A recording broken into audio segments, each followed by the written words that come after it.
Tidak hanya bisa mengandalkan visi, misi, ataupun semua program yang dijual pada saat debat publik berlangsung. Bahkan upaya untuk meyakinkan publik dengan ide gagasan mereka sepertinya kurang laku, Pak Cecep. Betul, masih mengandalkan isi tas mereka ini, para peserta pilkada ini. Silakan, Pak.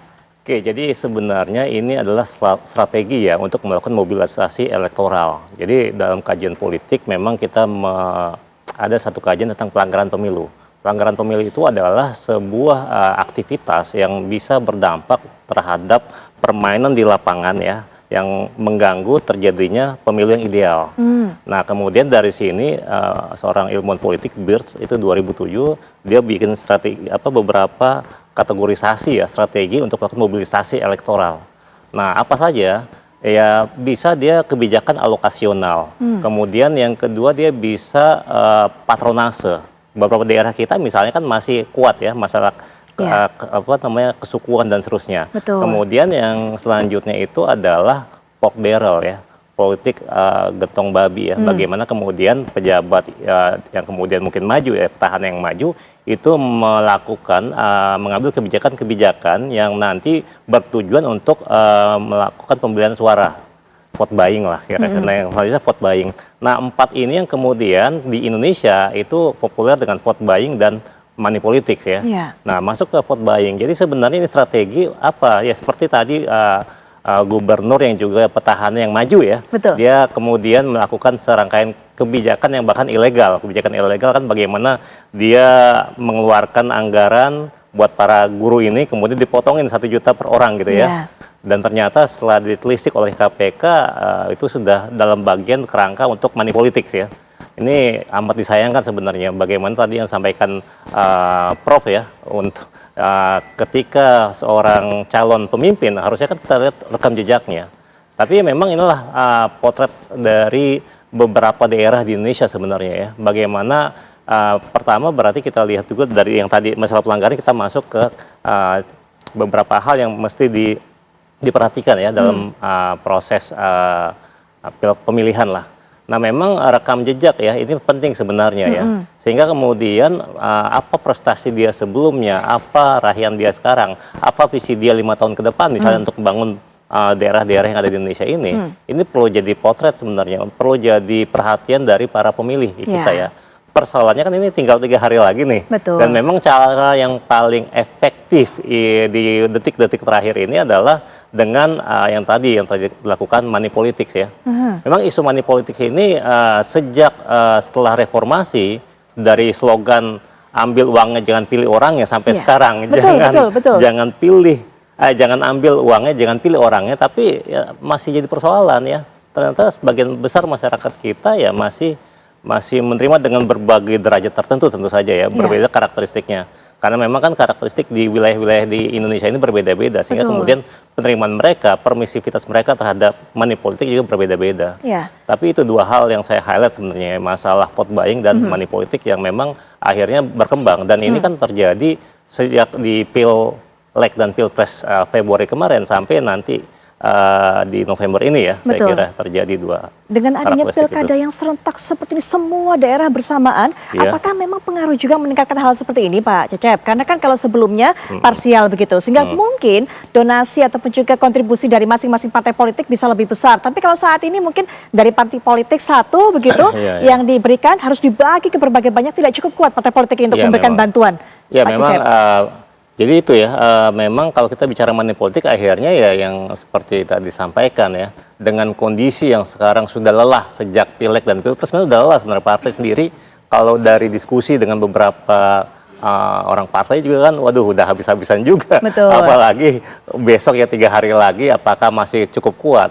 Sehingga kemudian ya paling mungkin ya akumulasi dengan sumber daya yang lain. Ya abuse of power, apa yang dilakukan oleh petahana dan juga gubernur yang jadi petahana yang kemudian maju ya di Bengkulu ini kan dia abuse of power, dia menyalahgunakan kekuasaannya. Dan potret ini yang tadi dikonfirmasi oleh narasumber yang pertama juga mungkin terjadi juga di daerah-daerah yang lain sebenarnya. Jadi ini potret ya bagaimana karakteristik dari pemimpin-pemimpin di Indonesia. Pak Pak Nur Hidayat tadi sempat mengatakan ada yang bisa ditindak hal-hal seperti ini, tapi ada juga yang tidak. Artinya kan masih ada celah-celah, Pak. Nah, ketika tahu celah-celah seperti ini, mungkin itu, Pak, yang dimanfaatkan oleh mereka-mereka yang memilih untuk bermain, memilih untuk mempraktekkan atau juga menerapkan praktek kotor seperti ini, Pak Hidayat. Ya, dalam waktu yang terlampau singkat, beberapa jam, paling efektif 1,5 hari ke depan, sebelum 27 November ini, yang paling perlu diintensifkan adalah bagaimana upaya mencegah dari kemungkinan praktek ini. Saya tahu bahwa Bawaslu sekarang menerapkan pola-pola yang patut kita hargai, seperti patroli politik uang pada malam beberapa maupun setelah hari H Pilkada ini, kemudian adanya kampung anti politik uang gitu, lalu patroli bekerja sama dengan LSM, pemantau pemilu, pemantau pilkada ini, itu patut kita hargai dan tampaknya memang harus selalu diintensifkan. Jadi artinya bahwa semua pelaku yang sudah teridentifikasi secara umum, karena kan pelakunya bohir gitu ya, melalui berbagai agen ya, dan itu saya kira akan bekerja di lapangan, baik dalam tema seperti tema ini, serangan fajar, serangan duha, serangan tengah malam, dan seterusnya, itu memperkecil peluang bagi para pelaku dan memperbesar niat masyarakat untuk turut serta dalam mencegah.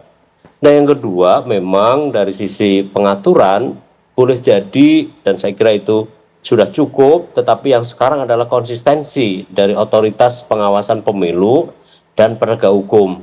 Tantangannya adalah karena ada bagian yang ya seperti di Jawa Tengah ini ya, dua paslon ini berlatar belakang aparatur negara gitu ya, baik TNI Polri, itu bahkan berlatar belakang seperti itu tantangan tersendiri. Tinggal misalnya Bawaslu dan jajarannya dari hulu sampai ke hilir apakah berani. Jadi pertanyaan saya sekarang adalah apakah Bawaslu dan jajarannya berani saja, karena perangkat undang-undang sekarang itu cukup membekali secara struktural bagi Bawaslu dan jajarannya, dan secara fungsional menurut ketentuan dia mampu menjerat. Tinggal di situ apakah dia mampu bertahan dari proksimitas ya, tekanan, baik tekanan paslon, tim kampanye, maupun kadang-kadang mereka-mereka yang memang menggunakan abusing of power untuk melakukan upaya-upaya yang tidak benar ya. Saya tahu bahwa mereka sudah bertekad, bahkan hari ini ada apel siaga untuk mencegah pelanggaran. Nah, kita tinggal saja tunggu dari mereka apakah mampu, termasuk kemungkinan dari penyalahgunaan jabatan kewenangan yang dekat dengan akses kekuasaan, untuk mampu juga mencegahnya dan lalu menindaknya. Karena Mbak Putri harus tahu bahwa undang-undang pilkada dan juga undang-undang pemilu ya, itu sangat memberi mandat kepada jajaran Bawaslu untuk mencegah dan menindak terhadap praktek politik uang. Zaman saya dulu masih pengaturannya masih kurang lengkap. Nah, sekarang jauh lebih lengkap. Pak Nur Hidayat, terima kasih sudah bergabung dengan kami, termasuk juga tadi seruannya, itu termasuk juga pesan untuk para anggota Bawaslu sekarang. Ketegasan, integritas, komitmen dibutuhkan, termasuk juga keberanian. Begitu ya Pak, sekali lagi terima kasih Pak sudah bergabung dan juga memberikan pandangannya. Nanti setelah jeda juga kita akan kembali lanjutkan perbincangan, termasuk juga Prof. Niam. Tadi sudah dikatakan banyak masyarakat ini yang kemudian berpandangan boleh diambil uangnya tapi jangan coblos orangnya, artinya coblosnya sesuai dengan hati nurani. Bagaimana Islam memandang ini juga? Nanti kita akan bahas setelah jeda berikut ini.